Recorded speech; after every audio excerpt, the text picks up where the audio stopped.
Bienvenidas y bienvenidos. Hoy vamos a profundizar en un tema realmente importante, el cáncer de mama, apoyándonos en una guía bastante completa y reciente. Queremos ver qué es, por qué se produce, cómo se clasifica y, bueno, su impacto. Exacto. Estamos hablando de una neoplasia maligna que se origina en las glándulas de la mama y tiene esta capacidad de invadir localmente y también de diseminarse, de irse a otros órganos. La información, pues, viene de fuentes sólidas como la OMS, Globocan, guías clínicas. La idea es desgranar lo esencial.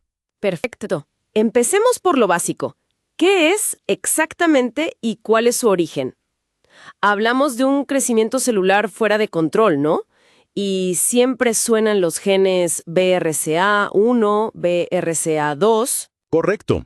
Es esa proliferación descontrolada en las células mamarias. Y sí, las mutaciones en genes como BRCA1 y BRCA2 y otros como TP53, PTN, aumentan mucho el riesgo. Pero ojo, no explican todos los casos. Lo fundamental hoy día es entender que no es una única enfermedad. Ajá. Se clasifica en subtipos moleculares, según los genes que expresa el tumor. Y esto cambia totalmente el panorama del pronóstico y del tratamiento. Interesante. ¿Y cuáles son esos subtipos principales? Para tener una idea clara. Mira, básicamente son 4 grandes grupos. Primero, los luminales. Estos dependen de hormonas, o sea, tienen receptores de estrógeno o progesterona positivos. Se dividen en luminal A, que suele tener mejor pronóstico, y luminal B, un poco más agresivo. La diferencia está en si tienen otra proteína, la R2, y qué tan rápido crecen las células, el Ki67. Entiendo. Luminal A y B. ¿Y los otros? Luego está el subtipo HER2 enriquecido. Este no depende tanto de hormonas, pero tiene mucho HER2. Es agresivo, sí, pero tiene terapias dirigidas muy específicas. Y por último, el basal, también llamado triple negativo. No tiene receptores de hormonas ni HER2. Suele ser el más agresivo de todos. Queda claro que esa clasificación es crucial. Ahora, pongamos esto en perspectiva con números. ¿Cómo estamos a nivel mundial y, aquí en Perú? Las cifras globales de 2022 son fuertes. Hablamos de 2.3 millones de casos nuevos en el mundo y unas 670,000 muertes. Es el cáncer más común en mujeres en muchísimos países, 157 para ser exactos. Y un dato curioso, entre el 0.5 y 1% de los casos se dan en varones. ¿Y si aterrizamos esos datos en Perú? ¿Qué nos dice Globocan? Pues en Perú, según Globocan 2022, la situación también es preocupante. Es el cáncer más frecuente en mujeres. Casi 8,000 casos nuevos ese año, más del 20% de todos los cánceres en mujeres, y unas 1,950 muertes. Muchísimas. Sí, pero aquí viene lo más alarmante, creo yo. Casi la mitad, el 48.6%, se detecta tarde, en estadios 3 y 4. Casi la mitad. Eso es un problemón para el tratamiento. Exacto. Complica enormemente las posibilidades de curación y el manejo de la enfermedad. Hablemos entonces de los factores de riesgo. ¿Qué es lo que más influye? Mencionaste los genes. Sí, los de mayor riesgo, digamos riesgo superior a 4 veces, son esas mutaciones hereditarias, como BRCA1, BRCA2, TP53, o tener familiares de primer grado diagnosticadas jóvenes. Luego hay un riesgo intermedio, de 2 a 4 veces más. Tener mamas densas, que se ve en la mamografía, o haber recibido radioterapia en el tórax antes. ¿Y factores más comunes, quizás? Sí, hay factores de riesgo más leves, entre 1.1 y 2 veces, pero muy extendidos.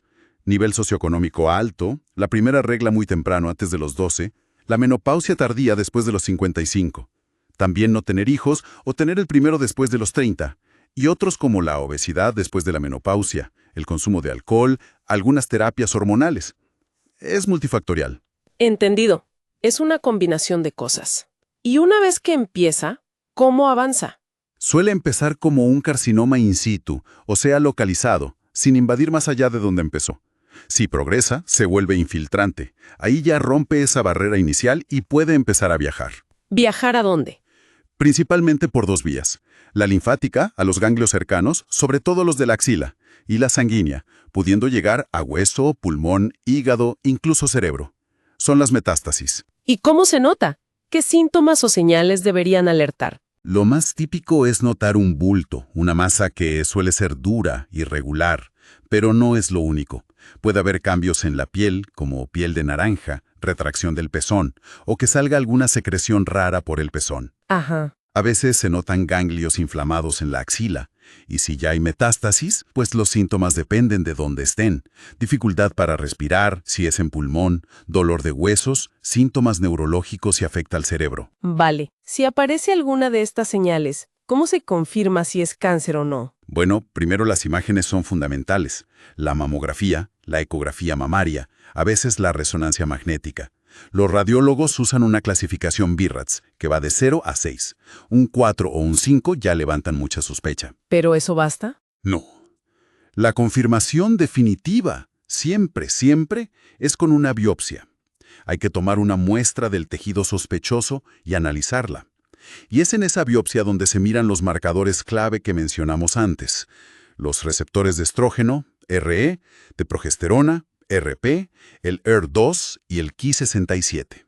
Eso define el subtipo. Una vez confirmado, ¿qué sigue? Determinar qué tan extendido está. Exacto. Eso es la estadificación. Se usa el sistema TNM, que mira el tamaño del tumor, T, si hay ganglios afectados, N, de nodes, y si hay metástasis a distancia, M. Con eso se definen los estadios, del 0, que es in situ, hasta el 4, que es cuando ya hay metástasis. Y eso junto al subtipo y otras cosas define el tratamiento, ¿no? Correcto. El estadio, el subtipo molecular, el grado histológico, qué tan anormales se ven las células, todo eso es crucial. A veces se usan test genómicos como Oncotype DX para afinar más el pronóstico y la necesidad de quimio, sobre todo en los luminales. Mencionaste el problema del diagnóstico tardío. ¿Qué se recomienda entonces para detectarlo a tiempo? ¿El tamizaje? Sí, el tamizaje o screening es clave. La mayoría de guías internacionales, OMS, sociedades americanas, europeas, recomiendan empezar a los 40 años con mamografías. ¿Cada cuánto tiempo? Anual o cada 2 años. Depende un poco de la guía y del riesgo individual. Y muy importante, para personas con alto riesgo, mutaciones BRCA, historia familiar fuerte, se empieza antes, a veces desde los 25-30, y a menudo se combina mamografía con resonancia magnética. Pasemos al tratamiento. Dijiste que es muy personalizado. Totalmente personalizado y multidisciplinario. O sea, intervienen varios especialistas. La cirugía es casi siempre parte del tratamiento. Puede ser conservadora, quitando solo el tumor y un margen, si es pequeño, o una mastectomía, quitar toda la mama, si es más grande, multifocal o por elección de la paciente. Y siempre se evalúan los ganglios de la axila, ya sea quitando solo el ganglio centinela o haciendo una disección más amplia si es necesario. ¿Y además de la cirugía? La radioterapia se usa mucho después de la cirugía conservadora, para reducir el riesgo de que vuelva a aparecer ahí, también si hay ganglios positivos. Y puede usarse para paliar síntomas si hay metástasis, por ejemplo en huesos. Y luego están las terapias que actúan en todo el cuerpo, ¿no? Las sistémicas. Exacto. Y aquí es donde el subtipo molecular manda totalmente. Para los luminales, que dependen de hormonas, se usan terapias antihormonales como el tamoxifeno o los inhibidores de aromatasa.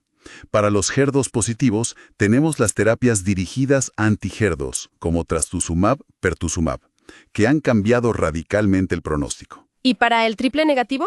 Para el triple negativo, la base sigue siendo la quimioterapia.